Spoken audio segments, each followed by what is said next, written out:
السلام علیکم ورحمۃ اللہ وبرکاتہ۔ الحمد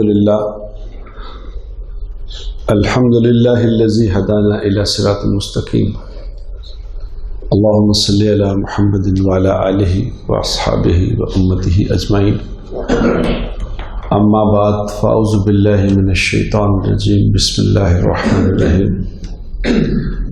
ومن احسن قولا ممن دعا الى الله وعمل صالحا وقال انني من المسلمين، صدق اللہ العظیم۔ اللہم صل وسلم علی سیدنا محمد۔ قابل احترام دوستوں، میرے بزرگوں اور معزز مستورات، اللہ تعالیٰ نے یہ جو حضور اکرم صلی اللہ علیہ وسلم کی امت ہے، اس امت کے بارے میں اللہ نے پہلی کتابوں میں تورات اور انجیل میں اور زبور میں اس امت کی بہت تعریف فرمائی۔ ایک میرے نبی ہوں گے جن کا نام احمد اور محمد ہوگا، ان کی جو امت ہوگی وہ بہترین ہوگی۔ اس امت کے فضائل بیان کیے گئے پہلی کتابوں میں، اور اتنے فضائل بیان کیے گئے، اتنی خوبیاں بیان کی گئی کہ ایک نبی علیہ السلام کے بارے میں کتابوں میں آتا ہے کہ انہوں نے جب یہ دیکھا کہ اتنی خوبی والی امت ہوگی تو انہوں نے اللہ سے کہا کہ یا اللہ، پھر یہ جو امت ہے یہ آپ مجھے عطا فرما دیں۔ تو اللہ پاک نے ان کو فرمایا، نہیں، یہ آپ کی امت نہیں ہے، یہ میرے حبیب محمد صلی اللہ علیہ وسلم کی امت ہے۔ اب اس ضمن میں چونکہ اس امت کی تعریفیں ہوئی ہیں پہلے، اس ضمن میں جب حضور اکرم صلی اللہ علیہ وسلم معراج شریف پہ تشریف لے گئے، جب معراج پہ گئے تو پہلے بیت المقدس میں گئے۔ بیت المقدس میں جا کے اللہ نے وہاں سارے انبیاء علیہ السلام کو جمع فرمایا، اور حضور اکرم صلی اللہ علیہ وسلم نے ان سارے انبیاء کی امامت فرمائی۔ امامت نماز پڑھانے کے بعد انبیاء کرام تشریف فرما ہوئے ایسے بیٹھ کے، تو اللہ تعالیٰ کے احسانات گنوانے لگے، اپنے اپنے معجزے گنوائے کہ اللہ نے ہمیں یہ عطا فرمایا۔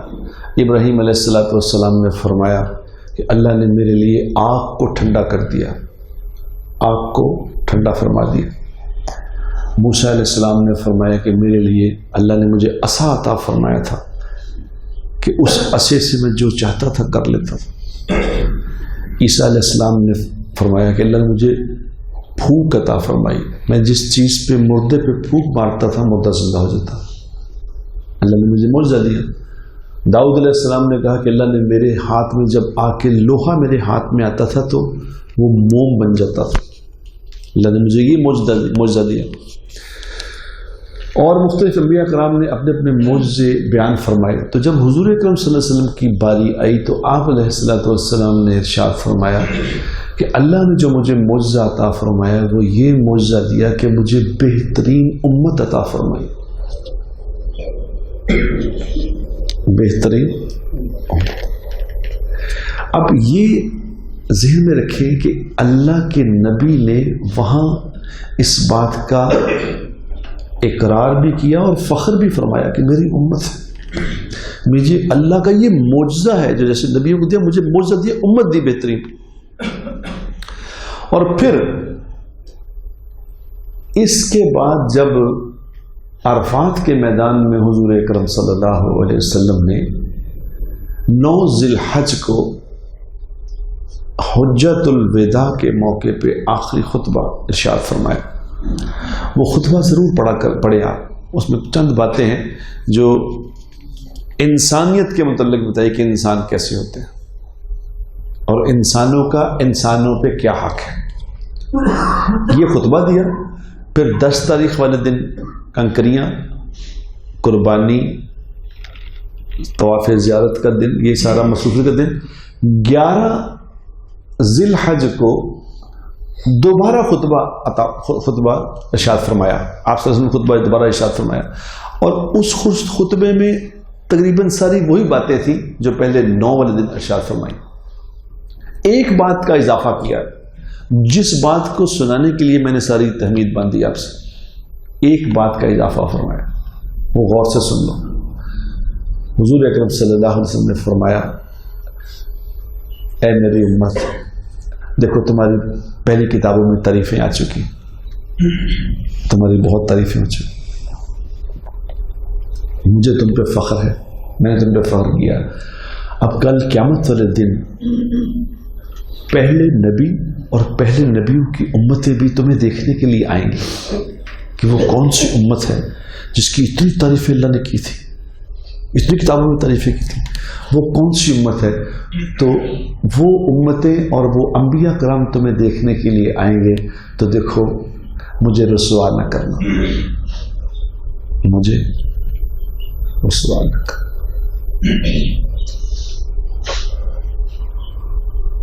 مجھے رسوا نہ کرنا. ایسا نہ ہو کہ وہ انبیاء کرام تمہیں دیکھنے کے لیے آئیں تو تم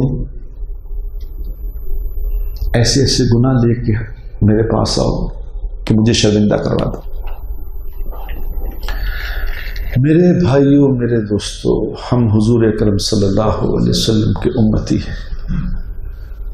ہم عام امتی نہیں ہیں، جناب رسول اللہ صلی اللہ علیہ وسلم کے امتی ہیں. ہمارے اوپر بہت بھاری ذمہ داری ہے، بہت بھاری ذمہ داری. ہم نے اس بات کو ثابت کرنا ہے کہ ہم حضور کے امتی ہیں. اس بات کو ثابت کرنا ہے. یہ جو 40 50 60 70 80 سال کی زندگی ہے، اس میں ایسی محنت کرنے کے لیے ہم یہاں آئے ہیں کہ کل ثابت کر سکیں کہ دیکھو ہم نبی کے امتی ہیں،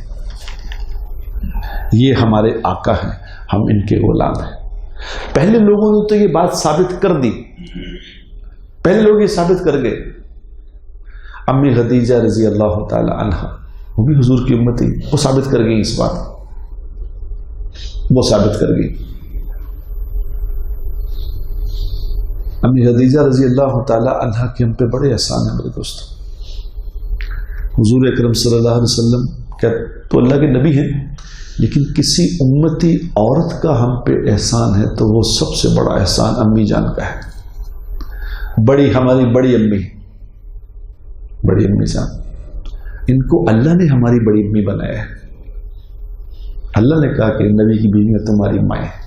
یہ رشتہ وہ اللہ نے جوڑا ہمارے ساتھ. ہماری اصل ماں، ہماری اصل والدہ ماجدہ امی خدیجہ رضی اللہ عنہ. امی خدیجہ کی محبت دل میں رکھنا یہ ایمان کا حصہ ہے،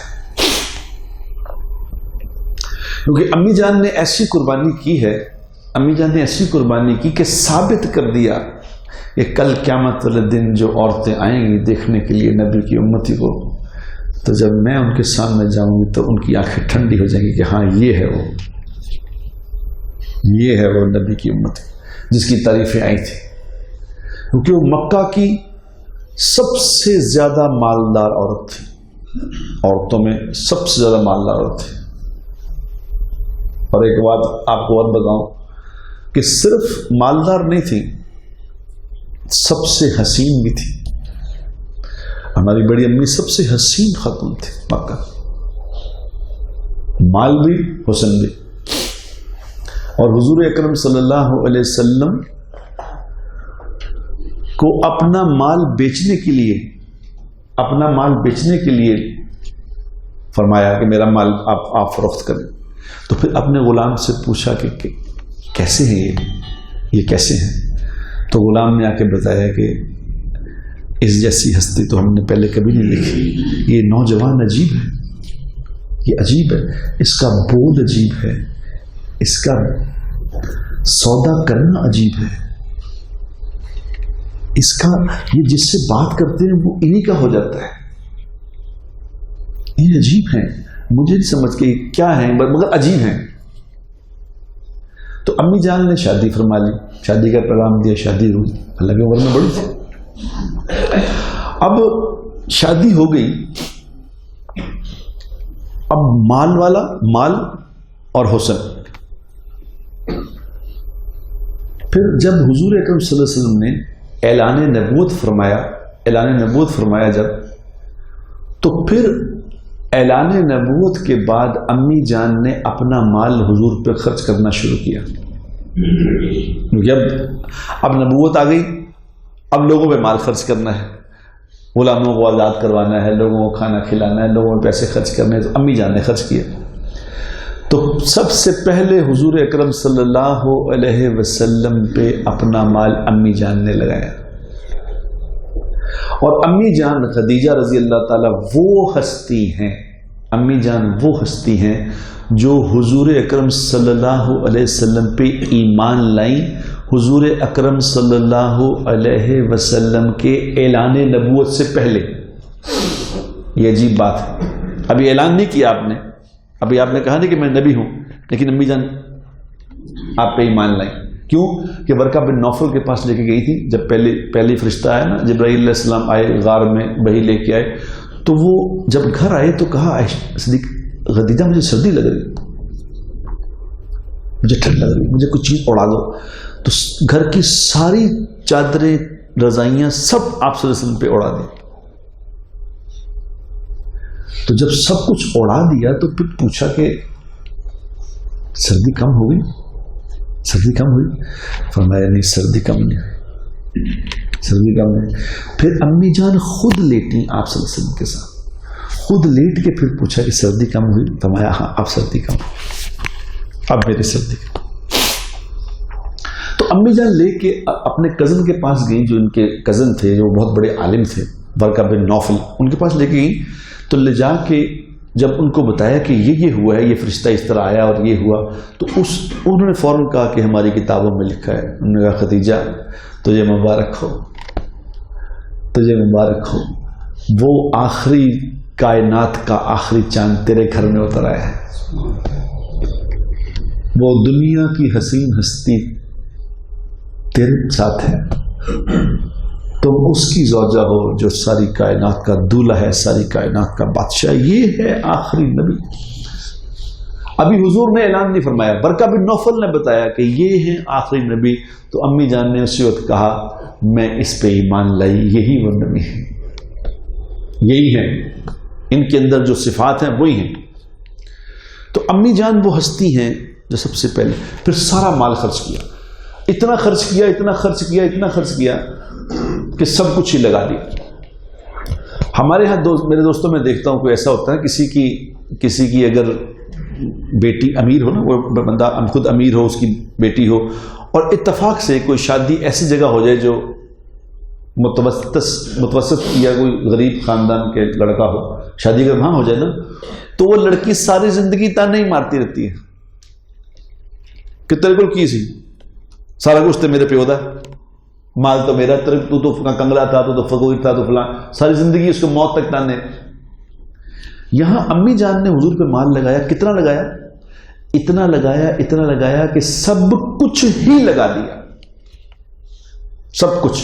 اور پھر شیب ابی طالب میں چلی گئی، شیب ابی طالب میں چلی گئی، اور کہاں؟ 3 سال کی ایسی قید کے ٹوٹل بائیکاٹ، بالکل کھانا بھی نہیں آ سکتا، اندر کوئی چیز جا نہیں سکتی، کوئی چیز آ نہیں سکتی، ٹوٹل بائیکاٹ۔ اور امی جان فرماتی ہیں کہ ہم لوگ پتے کھایا کرتے تھے۔ امیر آدمی اگر ہو جائے نا، امیر آدمی، پھر اس کے بعد اگر غربت آ جائے تو اس سے گزارنی مشکل ہو جاتی ہے۔ بزنس کلاس میں سفر کرنے والا آدمی سے پوچھ کے دیکھو، بزنس کلاس میں سفر کرنے والا اکانومی میں نہیں بیٹھ سکتا، اس سے نہیں بیٹھا جاتا۔ V8 والا پھر دوبارہ سزوکی میں نہیں بیٹھا جاتا، اس سے نہیں بیٹھا جاتا۔ یہ اللہ کے نبی نے اس کی دعا سکھائی، اللہ کے نبی نے دعا سکھائی کہ اللہ سے یہ دعا مانگا کرو۔ اللہ کے نبی نے دعا مانگی کہ یا اللہ، جب آپ نعمتیں دے دیتے ہوتے ہیں، جب چیزیں مل جاتی ہیں، اللہم انی اعوذ بک من زوال نعمتک وتحول عافیتک وفجاعت نقمتک وجمیع سخطک. یہ دعا حضور اکرم صلی اللہ علیہ وسلم روزانہ صبح مانگا کرتے. صبح شام کی دعاؤں میں یہ دعا تھی کہ اللہ جب آپ نعمتیں دے دیتے ہیں، جب چیزیں دے دیتے ہیں، پھر واپس نہ لینا، کیونکہ واپس لینے پہ بڑی تکلیف ہوتی ہے. تو امی جان کا سب کچھ چلا گیا، پتے کھا رہی ہیں. فرماتی ہیں کہ ہم پتے کھاتے تھے اور بکریوں کی طرح مینگنیاں کرتے تھے. یعنی اس حد تک مشکل وقت گزارا. جب یہ وقت گزارا، اب اللہ تو دیکھ رہے تھے نا، اللہ تو کائنات کا مالک ہے، وہ دیکھ رہا تھا کہ یہ اتنی قربانی لے لی. تو جب اس قربانی کی حد کر دی تو جبرائیل علیہ السلام نے آ کے پھر یہ کہا کہ یا رسول اللہ صلی اللہ علیہ وسلم، آج اللہ تبارک و تعالیٰ نے خدیجہ کو سلام بھیجا ہے. سبحان اللہ. اور اللہ یہ فرما رہے ہیں کہ جاؤ خدیجہ سے پوچھ کے آؤ کہ اس حال میں ہم سے راضی، اس حال میں ہم سے راضی. اللہ اکبر. کسی کو اللہ اگر حج پہ لے جائے نا یا عمرے پہ لے جائے، امی جان کے دربار میں ضرور حاضر دیا کرو. امی جان کا روضہ مبارک جنت البقیع کے پہلے پورشن کے اوپر ہے، پہلے پورشن اوپر. سامنے ان کے ایسے جیسے شیشہ تو نہیں ہے، وہ ایسے سلاخیں سی لگی ہیں، ان کے پیچھے امی جان آرام فرما رہی ہیں.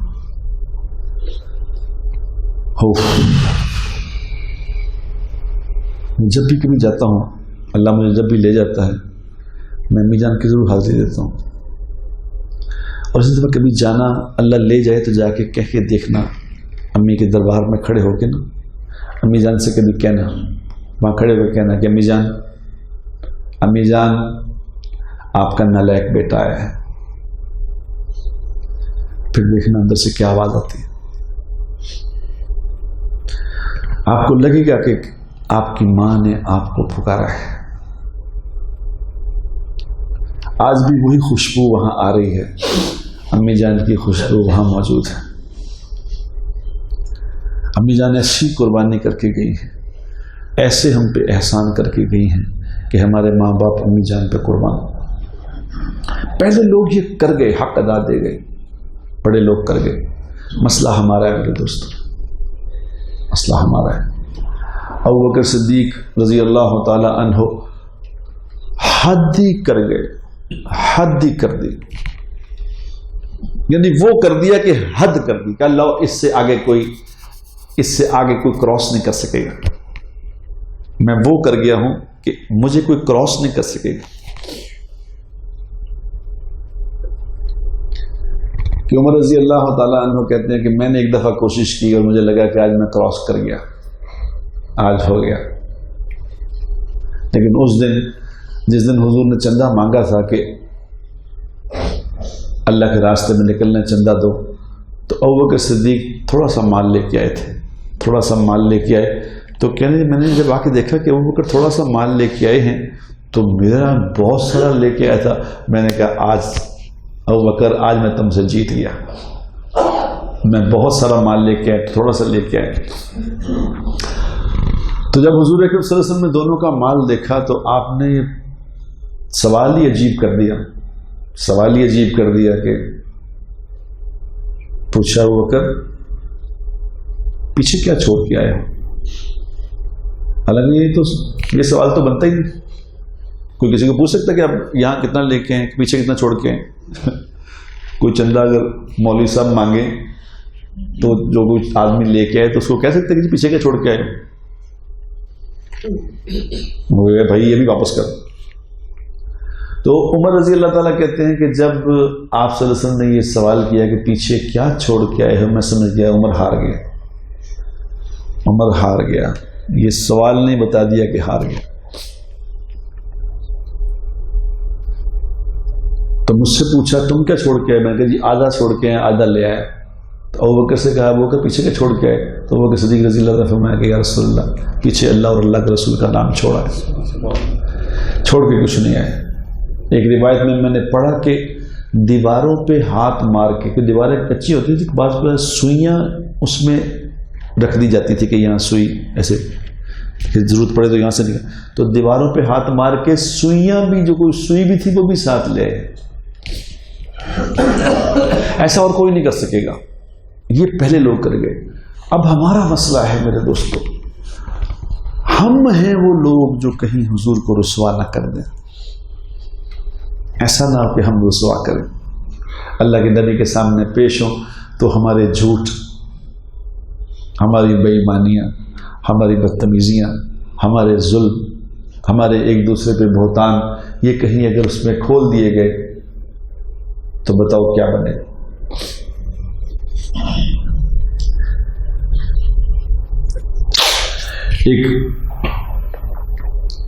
ایک جیب کترے کا میں نے قصہ پڑھا تھا، آپ نے شاید سنا ہو، لیکن وہ قصہ میرے دل کو جا کے اس نے پکڑ لیا دل کو، کہ وہ جیب کترا جیب کترتا تھا. تو ایک دن جیب کتر کے لے گیا، تو اس نے جب جیب میں دیکھا تو وہ اس پہ لکھا تھا کوئی نام جس سے لگتا تھا کہ عیسائی ہے، صلیب تھی، عیسائی تھا. تو اس نے فوراً گیا واپس جا کے ڈھونڈ کے اس کو، بہت بڑا مال تھا اس میں، ڈھونڈ کے واپس کرایا اس کو. تو واپس کر دیا تو وہ آ گیا. تو جب اس نے باس نے پوچھا کہ آج کا کون کون کیا مال لے کے آئے، تو سب لے کے آئے، سب جیب کترے لے کے آئے. تو انہوں نے کہا آج باس مجھے بس آج بہت لمبا مال ہاتھ آیا تھا لیکن میں نے واپس کر دیا. کیوں؟ انہوں نے کہا میں نے بٹوا کھول کے جب دیکھا تو اس میں صلیب تھی اور لکھا ہوا تو نام لکھا تھا عیسائی. تو میں نے اس سے پوچھا تم عیسائی سے کہا، میں نے واپس کر دیا. کیوں؟ یہ تو اچھا تھا، عیسائی تھا تو پھر تو اور لوٹتے. کہہ رہے نہیں، میں نے سنا تھا کہ کل قیامت والے دن یہ اپنے نبی کے سامنے پیش ہوگا، ہم اپنے نبی کے سامنے پیش ہوں. تو میرے دل نے کہا کہ کہیں کل قیامت والے دن عیسیٰ علیہ السلام نے ہمارے نبی کو یہ کہا کہ دیکھو آپ کی امتی نے ہماری امتی کی جیب کاٹ لی تھی، تو میرے نبی رسوا ہو جائیں گے. میں نے کہا میں اپنے نبی کو رسوا نہیں کروں گا. اس کی اس بات پہ اس کو حضور اکرم صلی اللہ علیہ وسلم کی رات کو زیارت ہوئی.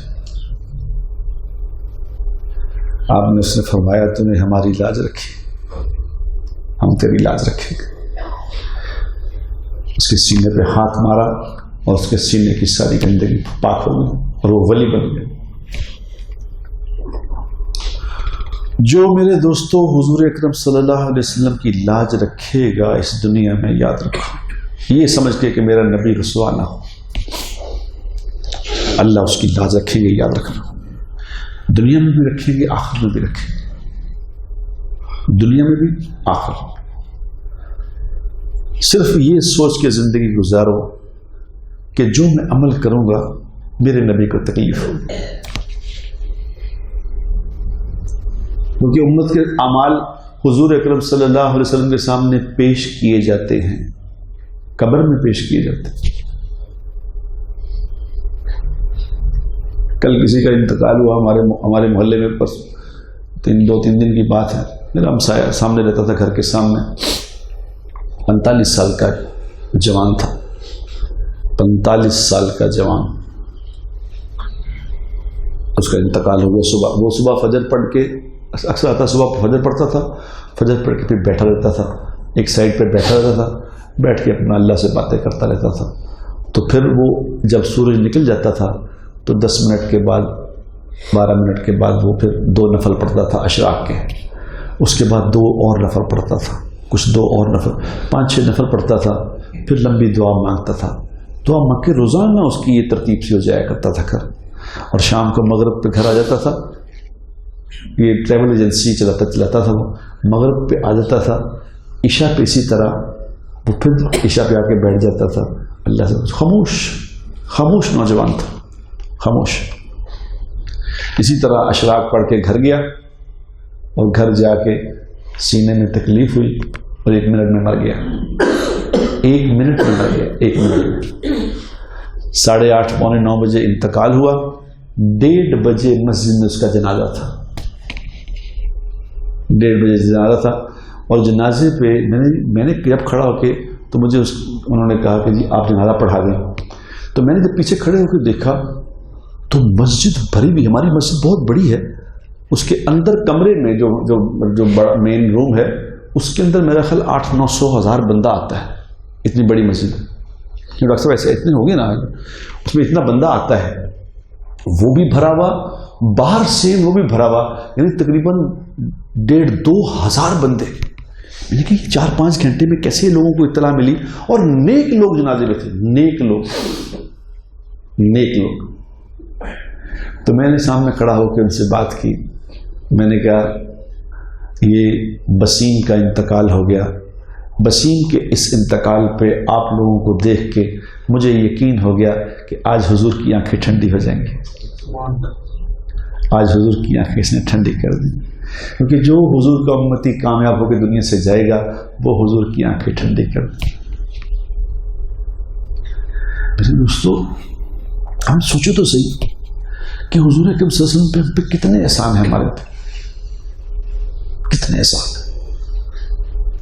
اگر حضور نہ ہوتے تو بتاؤ ہم کیا ہوتے، ہم ہوتے کیا؟ کتنی تکلیف حضور اکرم صلی اللہ علیہ وسلم نے برداشت کی ہے اس 23 سالہ دور میں کہ حد ہی کر دی، حد ہی ہو گئی، کہ آپ صلی اللہ علیہ وسلم نے فرمایا، اس کا مفہوم یہ ہے کہ جتنا مجھے ستایا گیا اتنا دنیا میں کسی کو نہیں ستایا گیا۔ یہ اللہ کے نبی کا فرمان ہے، ویسے ایسے تو نہیں کہہ دیا، جتنا مجھے دھمکایا گیا، جتنا مجھے ڈرایا گیا، کسی کو نہیں ڈرایا گیا۔ بتاؤ۔ اور پھر دیکھو نا، اللہ نے ایک ایسے نبی ہمیں عطا فرمائے، اور ایسی ہم امت ہیں، اس نبی کی امت ہیں کہ قیامت والے دن ہر کوئی پریشان ہوگا، ہر کوئی پریشان ہوگا۔ کبھی واقعہ پڑھو تو پڑھا تو کرو اس کو، یہ واقعہ 100 دفعہ پڑھو تو نئے ہیں کہ ایک ہستی ایسی ہے جو یہ بات کہے گی پوری دنیا کے، ابراہیم علیہ السلام نبی، سارے نبی، عیسیٰ علیہ السلام کے بارے میں کتابوں میں یہ بات لکھی ہے کہ عیسیٰ علیہ السلام کہیں گے کہ یا اللہ میں تجھ سے اپنی ماں کی بات نہیں کرتا، میں اپنی ماں کی بات نہیں کرتا، مجھے معاف کر دے۔ ابراہیم علیہ السلام کہیں گے کہ یا اللہ صرف مجھے معاف کر دے۔ اور ایک ذات ایسی ہوگی جو کہے گی یا اللہ میری امت کو معاف کر دے، یا اللہ میری امت کو معاف۔ دیکھو مذاق ہے، اس کو مذاق سمجھتے ہیں کہ وہ نبی، آپ اگر جائیں نا، وہ میں نے بتایا نا کہ عمرہ کرنے جائیں تو وہ جو باب سلام ہے جس سے انٹر ہوتے ہیں، اس کے انٹر ہوتے ہی ایک حدیث لکھی ہوئی ہے، رائٹ سائڈ پہ دیکھیں نا، ایک حدیث پاک لکھی ہے، حدیث لکھی ہے۔ کیا حدیث کا مفہوم ہے؟ میں اس کا ترجمہ بتا دیتا ہوں۔ حدیث کا مفہوم یہ ہے کہ میری شفاعت تو ہے ہی امت کے کبیرہ گناہ کرنے والوں کے لیے۔ بتاؤ کہ میری شفاعت تو ہے ہی امت کے کبیرہ گناہ کرنے والوں، یہ نہیں کہا میرے نیک لوگوں کے لیے شفاعت ہے، میری شفاعت تو ہے ہی کبیرہ گناہ ہوا ہے، کبیرہ گناہ گاروں کے لیے میری شفاعت ہے۔ دنیا میں میرے دوستو ایک دفعہ پھر انقلاب آ سکتا ہے، ایک دفعہ پھر مسلمان اوپر آ سکتے ہیں، ایک دفعہ پھر اللہ مسلمانوں کو، حضور کی امتوں کو عزت سے نواز سکتا ہے۔ شرط کیا ہے؟ کہ حضور کی لاج رکھو، حضور کی زندگی کی لاج رکھو۔ دیکھو حضور اکرم صلی اللہ علیہ وسلم کو تکلیف ہوتی ہے جب کوئی آپ کا امتی جھوٹ بولتا ہے۔ میں آج میں یہ پیغام سوچا تھا کہ آج پیغام دوں گا۔ ہمارے ہندوستان میں جو مسلمان بھائی ہیں، ہمارے ہندوستان میں مسلمان بھائی، ان کے نام میں پیغام دینا چاہتا ہوں کہ کس نے پریشان ہے اس وقت، کوئی وہ بنا دیا، اس نے قانون بنا دیا مودی سرکار نے، تو کتنے وہاں پریشان ہیں۔ اس کا فارمولہ ہے، اللہ کے نبی نے، میرا ان کو ہندوستانی بھائیوں کو یہ پیغام ہے کہ اللہ کے نبی نے فارمولہ بتایا ہے کہ جس کا فیصلہ اللہ سے کروانا ہے اس کو دعوت دو، اس کو دعوت دو، اس کو کہو کہ تم کلمہ پڑھ لو۔ اگر وہ کلمہ پڑھ لے گا، اگر کلمہ پڑھ لے گا تو کامیاب ہو جائے گا، بھائی بن جائے گا۔ اگر کلمے کا انکار کرے گا، اگر کلمے کا انکار کرے گا تو اللہ کے سامنے ٹکر میں آ جائے گا۔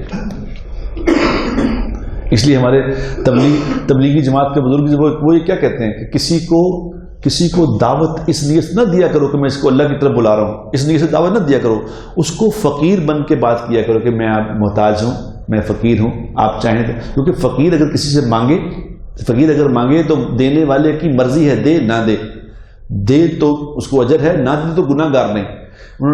یہ رائے میں لوگ وہ کہتے ہیں بزرگ کہ بھی لوگوں سے فقیر بن کے مانگا کرو، دائی بن کے نہ دعوت دیا کرو، کیونکہ اگر تم نے دائی بن کے دعوت دی تو تم لوگوں پہ اللہ کا عذاب لاؤ گے، کیونکہ تمہاری دعوت کا انکار کر دیں گے، اللہ کا عذاب آئے گا۔ تو ہندوستان کے بھائی، ہندوستان والے مسلمان بھائی، پہلی بات تو یہ کہ ہمارے حاجی صاحب رحمۃ اللہ علیہ عبد الوہاب صاحب رحمۃ اللہ فرمایا کرتے تھے کہ اپنے دل سے لوگوں کی نفرت، ہندوؤں کی نفرت کو بھی نکال دو، ہندوؤں پہ رحم کرو۔